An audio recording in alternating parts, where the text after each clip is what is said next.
మాజీ మంత్రి జగదీశ్వర్ రెడ్డి గారు ప్రస్తుతం ఫోన్ లైన్ లో సిద్ధంగా ఉన్నారు. జగదీశ్వర్ రెడ్డి గారు, జీతలు న్యూస్ కోసం సమయం కేటాయించిన ధన్యవాదాలు సార్. సో ఏంటి రేపు విచారణకు కేసీఆర్ అటెండ్ అవుతారా కారా, అటెండ్ కావాలా వద్దా, మీ ఒపీనియన్ ఏంటి? వాస్తవానికి ఇది ఒక చిల్లర ప్రయత్నం, ఈ ప్రభుత్వం కాంగ్రెస్ ప్రభుత్వం యొక్క చిల్లర వేషం ఇది. ఈ కేసుకు తలా తోకాలేదు మొదలు. ఎక్కడైనా భరత్ గారు మీకు తెలుసు, ఒక కేసు, ఒక క్రిమినల్ కేసు జరగాలి అని అంటే మొదలు విక్టిమ్ ఉండాలి, నష్టపోయిన వాడు కూడా ఉండాలి, ఏదో ఒక రకంగా నష్టం చేసిన వాడు కూడా ఉండాలి. ఈ ఇద్దరు ఉన్నప్పుడు సాక్ష్యం అంటే ఇంకోటి ఉండాలి. అసలు ఈ కేసులో మా ఫోన్ ట్యాప్ చేసిండ్రు అని చెప్పిన మానవుడే లేడు. మొదలు ఫస్ట్ గుర్తుపెట్టుకోండి, ఎవరు ఆడలు కానీ మొగలు కానీ ఒక్కరు ఉన్నా మా ఫోన్ ట్యాప్ చేసిండ్రు, చేసి మా ఫలాన్ని మా దొంగతనం చేసిండ్రు, మా ప్రైవసీని భంగం కలిగించారు, లేదా మా ఆస్తిని చేసిండ్రు, లేదా మా రహస్యం తెలుసుకొని మాకు ఫలాన్ని నష్టం చేసిండ్రు అని వచ్చి కాంప్లైంట్ వాళ్ళందరూ వాళ్ళు చేసిన మనిషి కూడా లేరు. కేవలం ప్రభుత్వము అనుకోని వాళ్ళకి వాళ్ళు ఊహించుకొని ఏదో చేసిండ్రు, ఎవరికో ఏదో చేసిండ్రు అని చెప్పి వాళ్ళే సృష్టించి వాళ్ళే అబద్ధాలు మాట్లాడి ఇక చూసిండ్రు.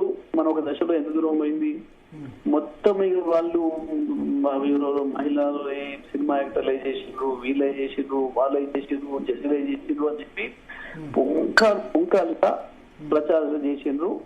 ఇక వాళ్ళకున్న స్లాటర్ హౌస్లను పెట్టుకొని ఇష్టం వచ్చిన పద్ధతుల్లో టీఆర్ఎస్ పైన దుమ్మెత్తి పోసిండ్రు.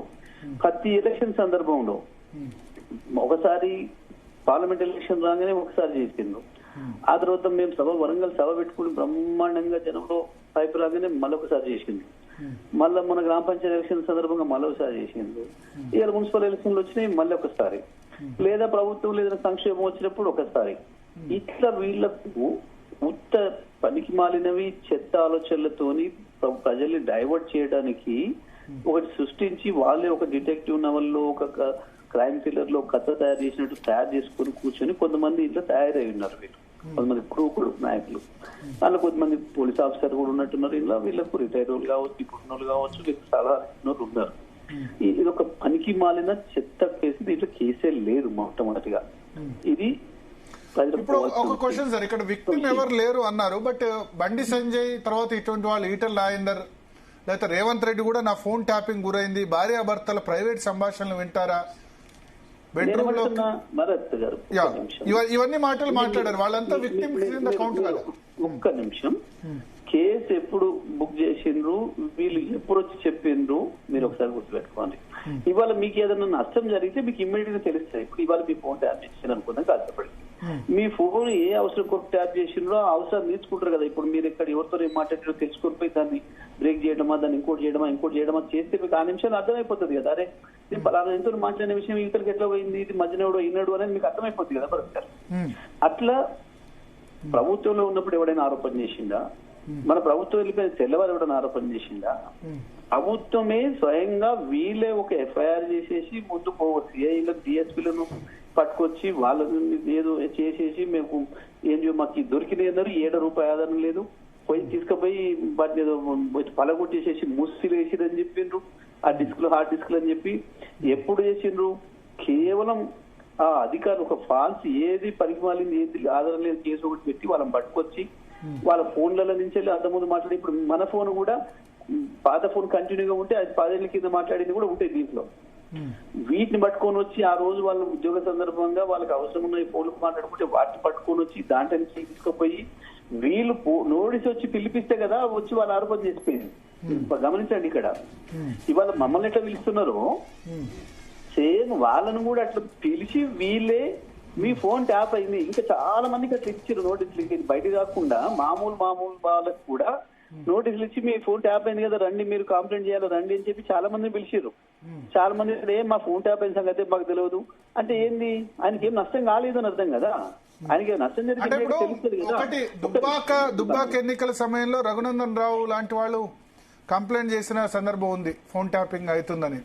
తర్వాత మునుగోడు ఎన్నికల సమయంలో రాజగోపాల్ రెడ్డి, రేవంత్ రెడ్డి కూడా గతంలో అన్నారు కదా ప్రభాకర్ రావు నీ సంగతి చూస్తా అని చెప్పిన సందర్భం ఉంది కదా ఆపోజిషన్ లీడర్ గా ఉన్నప్పుడు.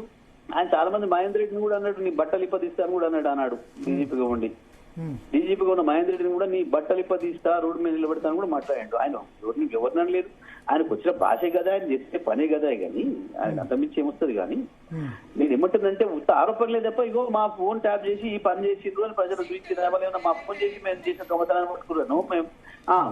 ఒక్కటి రేవంత్ రెడ్డి అనడానికి ముందు ఎందుకు అనంటే ఆయన ఓటుకు నోటు కేసులు ఎప్పుడైతే దొరికిండో, నోట్లు పైసలు ఇచ్చి ఓటుకున్నాలని చెప్పి దొంగతనం ఎప్పుడైతే చేసిండో, ఆ దొంగతనం దొరికిన సందర్భంగా అక్కడ మీరు ఫోన్ ట్యాప్ చేస్తారు, నాది ఎట్లా చేస్తారు, నాకు సీసీ కెమెరాలు ఎట్లా పెడతారు. అప్పుడు ఏంటి మనం చూసినా, ఇప్పుడు దొంగతనం చేసినోడు వాడు దొంగతనం చేసింది తప్పు కాదు, కానీ మీరు బ్యాంక్ ముందర సీసీ కెమెరా ఎట్లా పెట్టుకుంటారు, మీ ఇంటి మీద సీసీ కెమెరా పెట్టి నన్ను ఎట్లా పట్టుకుంటారు అని చెప్పి పంచాయతీ చేసినట్టుగా చేసిండు. అట్లాంటివి చేసింది. దొరికిన దొంగ మాట్లాడతాడు. ఇప్పుడు దొంగల కొరకే కదా ఫోన్ ట్యాపింగ్ పెట్టింది.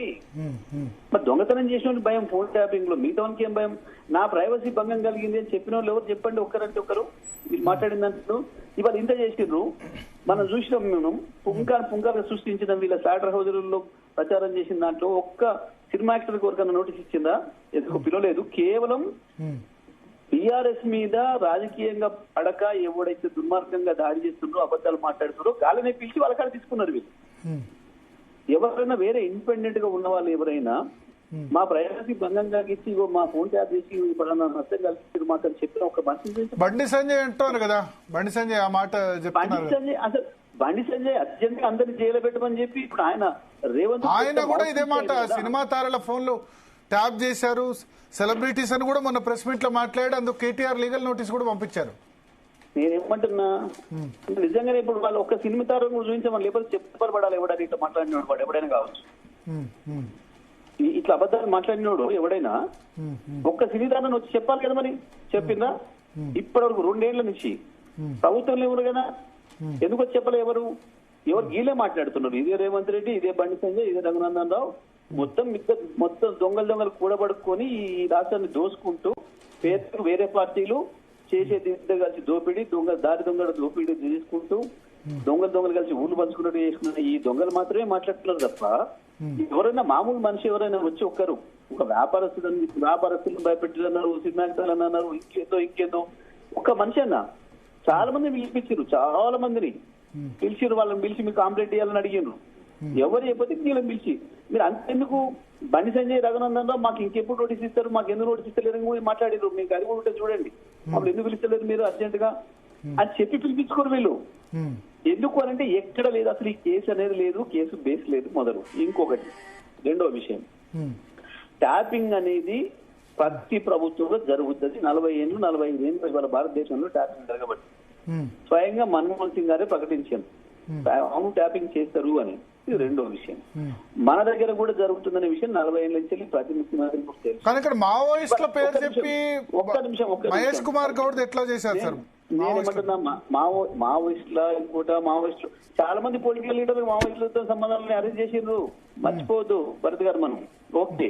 అయితే ఇంకో విషయం మీకు అల్టిమేట్ ఏంది, ఈ నిర్ణయం తీసుకోవాల్సింది డీజీపీ హోమ్ సెక్రటరీ వరకే. ఇది హోమ్ మినిస్టర్ దగ్గర రాదు, ముఖ్యమంత్రి దగ్గర రాదు.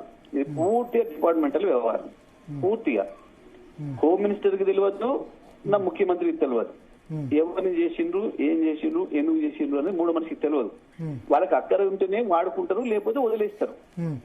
చేసిన వాటిని కూడా వాళ్ళకి అక్కర ఉన్నాయి చూసుకుంటారు. వాళ్ళకి అవసరం పడే సమాచారం వస్తే దాన్ని బట్టి వాళ్ళు ఏం చేయాలో చేసుకుంటారు, మిగతాది వదిలేసుకుంటారు. అది వాళ్ళ ఇష్టం. ఇక్కడ మీరు చూస్తే నిజంగా ఇప్పుడు విచారణ చేస్తున్నప్పుడు మాకు ఏంది, మేము మొన్న కమిషనర్ మాట్లాడండి మరి మేము వీళ్ళని అక్యూజ్ గా పిలవలేదు, కేవలం విట్నెస్ గా పిలుస్తున్నాము అని చెప్పారు. ఓకే, విట్నెస్ గా పిలుస్తున్నారా, ఇంకొకరికి పిలుస్తున్నారా? మరి మీరు ఎవరెవరైనా చేసుకుంటూ వచ్చారు సిరీస్? మొట్టమొదలు డిఎస్పీ సిఐ లెవెల్ చేశారు, ఆ తర్వాత ఎస్పీ లెవెల్ డీసీపీ లెవెల్ చేశారు, ఆ తర్వాత డిఐజీ లెవెల్ 5 లెవెల్ నుంచి వచ్చేసారు. అసలు వీళ్ళకి వాళ్ళు ఏం చెప్పారు దాన్ని బట్టి చేయాలి కదా. వాళ్ళు ఏం చెప్పారు, పై అధికారుల అనుమతిని వాళ్ళు ఏం చెప్తే గది చేస్తారు తప్ప మాదేముంటది, మాకు ఏం తెలియదు, పై అధికారులు ఏం పంపిస్తే గది చేస్తాము అని చెప్తారు. దీనికి అనుమతులు కూడా తీసుకోవాలి, పై నుంచి కూడా సెంట్రల్ గవర్నమెంట్ అనుమతులు కూడా తీసుకోవాల్సి ఉంటుంది. మరి ఆ తీసుకున్న దాంట్లో మరి ఎవరు ఇచ్చిండ్రు, సంతకం ఎవరు పెట్టిండ్రు? ఒకటి ఇప్పుడు ఏ తప్పు జరగకపోతే ప్రభాకర్ రావు విదేశాలకు ఎందుకు, విదేశాల్లో సంవత్సరం పాటు ఉండాల్సిన అవసరం ఏముంది? ప్రభాకర్ రావు ఎందుకు విదేశాలకు పోయిండని వారిని అడగాల్సిన విషయం. మా పార్టీకి సంబంధం లేదు కదా. అంటే అప్పుడు ఇంటెలిజెన్స్ చీఫ్ గా ఆయన ఉన్నారు. వాళ్ళ అధికారులు ఇప్పుడు ఇవాళ అధికారులు ఉన్నారు, అయ్యాలున్న అధికారులు ఉంటారు. అధికారులు ఎప్పుడు అధికారులే, అది మాకు సంబంధం లేని విషయం. ఇంకోటి ఏంది, ప్రభాకర్ రావు గారిని వెనకేసుకోవాల్సిన అవసరం లేదు, మేము ఆయనను డిజైన్ చేసుకోవాల్సిన అవసరం లేదు. కానీ వాస్తవానికి ఆయన వెళ్ళిపోయిన తెల్లవారు కదా వీళ్ళు కేసు పెట్టింది. ఆయన వెళ్ళిపోయిన తర్వాత 10 రోజులకి ఏమో ఒకసారి డేట్ చూసుకోండి మీరు. వాస్తవం మాకు అక్కర్లేదు, ఎవరితో ఒకళ్ళతో పుచ్చుకుని అక్కర్లేదు. కానీ నేను సిరీస్ చెప్తున్నా, అది కూడా ప్రభాకర్ రావు గారు వెళ్ళిపోయిన తర్వాత పెట్టుకోరు వీళ్ళు కేసు. మీరు చూడండి డేట్లు ఒకసారి. అయితే ఇక్కడ ఇంకోటి, ప్రణీత్ రావు మరి ఎందుకు హార్డ్ డిస్క్ ధ్వంసం చేశారు? ఇర్రెగ్యులారిటీస్ ఏం లేకపోతే మనకేమరిక మనిద్దరికి తెలుసు. అదే మన వీళ్ళు మాట్లాడుతారు, బండి సంజయ్ మాట్లాడతాడు, రఘునందన్ మాట్లాడతాడు, ముఖ్యమంత్రి రేవంత్ రెడ్డి మాట్లాడతాడు. హార్డ్ డిస్క్ సంబంధం చేసిందని వాళ్ళకి తెలుస్తుంది, మనకే తెలుస్తుంది ఏం చేసారు ఏం చేయలేదని విషయం. అది మనకేం సంబంధం, వాళ్ళు ఉన్న హార్డ్ డిస్క్ చేసుకుంటే కూడా. అంటే ఫస్ట్ ఇప్పుడు December 7 ఎలక్షన్ రిజల్ట్ రాగానే హార్డ్ డిస్క్ ధ్వంసం చేసి మూసీలో పడేశారు, ముక్కలు చేసి. ఇప్పుడు ఒక విషయం చెప్పండి, ఇది ఏ డిటెక్టివ్ నవల్లో క్రైమ్ థ్రిల్లర్ లో రాసినా కూడా నమ్ముతారా ప్రజలు? ఏమన్నా ఇంకా మూసిలో పడేసి మళ్ళీ దొరుకుతాయి వీళ్ళకు. మూసిలో పడేసి తెచ్చినాం రికవరీ చేసినాం రాసి సిగ్గుండాలి కదా రాష్ట్రానికి. నవ్వు కూడా జడ్జి కూడా నవ్వుకుంటారు వీళ్ళు రికవరీ చూస్తే. మూసిలో మీరు ఒక వస్తువు పడేసి మళ్ళీ తీసుకోండి చూద్దాము, రూపాయి బిల్ల పడేసి తీసుకోండి. కానీ అదే రోజు అంటే 10వ తారీఖు 11వ తారీఖు వెంటనే రిపోర్ట్ అయింది కదా ఈ హార్డ్ డిస్క్ ధ్వంసం, మొత్తం డాటా మొత్తం తీసేశారని. నేనేమంటున్నా, అధికారంలోకి వచ్చిన 3వ రోజే ఆ ఇంటెలిజెన్స్ వాళ్ళు. నేనేమంటున్నా, వాళ్ళు స్టోరీ అల్లిండ్రు. ఎన్ని నెలల తర్వాత మూసీలో మేము రికవరీ చేసాం అని చెప్పింది ఒకసారి చూస్తే 6 నెలల తర్వాత. ఓకే, 6 నెలలు మూసీలో పడేసి వచ్చిన చిన్న చూర చేసిందట. మళ్ళా ధ్వంసం చేసిరు అంటే చూర చేసింది వెతికి దొరుకుతుందా? వీళ్ళేదో సృష్టించేది ఒకటి ఏంది అంటే, ఈ రకంగా మా మీద కక్ష తీర్చుకోవాలి, పొలిటికల్ గా కక్ష తీర్చుకోవాలి, ఏదో బీఆర్ఎస్ దెబ్బతీయాలి, కేసీఆర్ ప్రతిష్టం దెబ్బతీయాలి, హరీష్ రావు గారిని కేటీఆర్ ని అందరిని ఇబ్బందులు పెట్టాలి, ఏ సందర్భం వచ్చినప్పుడల్లా పొలిటికల్ అవసరం వచ్చినప్పుడల్లా ఈ కేసును వాడుకోవాలి అన్న ఒక దుర్మార్గమైన ఆలోచనతో వాళ్ళు తయారు చేసిన ఒక క్రైమ్ స్టోరీ తప్ప, పనికిమాల స్టోరీ తప్ప ఇది దేనికి నిలబడేది కాదు. అయితే ఒక టాస్క్ ఫోర్స్. ఇంకొకటి, మీరు నేనేమంటున్నా, ఈ సిరీస్ లో ఎవరు చేయాలని మీరు చెప్పండి. మొట్టమొదలు ఎవరు సీఎం దగ్గరికి అనుమతి పోయేది? అనుమతి ఇస్తే కూడా ఏదైనా సీఎం కి సంబంధం ఉండదు ఇందులో, హోమ్ మినిస్టర్ కు సీఎం సంబంధం ఉండదు. సీఎం క్యాంప్ ఆఫీస్ నుంచి చిట్టీలు ఇచ్చారు, పలానా వాళ్ళ నెంబర్ ఇచ్చి నెంబర్ ఫోన్ ట్యాపింగ్ చేయించారు, ఇట్లా ఆరోపణలు చేస్తున్నారు కదా. నేనేమంటున్నా, ఇదంతా బదనాం చేయడం కొరకు పనిపాలన వచ్చేది. ఇప్పుడు మీకు సిటీ పంపిస్తే నేను ఉంటానంటే సిటీ, అసలు సిటీ పంపించేసా కదా వేరే వాళ్ళకి ఏం తెలుస్తుంది? మేము పంపిస్తే ఒకవేళ అనుకుందాం. అది ఇప్పటి వరకు అరెస్ట్ అయిన వాళ్ళ స్టేట్మెంట్ లో ఉంది. అంటే రాధాకిషన్ రావు తర్వాత ఎవ్వరు ఒక్క స్టేట్మెంట్ వాళ్ళు చెప్పింది కాదు, వీళ్ళు రాసుకున్న స్టోరీ. వీళ్ళ క్యాంప్ ఆఫీస్ లో, వీళ్ళ సీఎం ఆఫీస్ లో కూర్చొని వీళ్ళు తయారు చేసుకొని రాసుకున్న స్టోరీ, క్రైమ్ స్టోరీ తప్ప, సినిమా స్టోరీ తప్ప. సార్ ఇంకొక ఇంపార్టెంట్ స్టేట్మెంట్ మీ దృష్టి తీసుకొస్తున్నా. రాధాకిషన్ రావు కన్ఫెషన్ స్టేట్మెంట్ లో పెద్ద ఆయన ఆదేశాల మేరకు చేశాము అని చెప్పారు. ఉంది ఆ స్టేట్మెంట్. అంత మించిన పనికిమాల మాట ఇంకొకటి ఉండదు. ఒక్కసారి రాధాకృష్ణరావు గారిని అడిగితే చెప్తారు అసలు ఆయన చెప్పిండు అని. మీరు ఇంకో విషయం చెప్తా మీకు.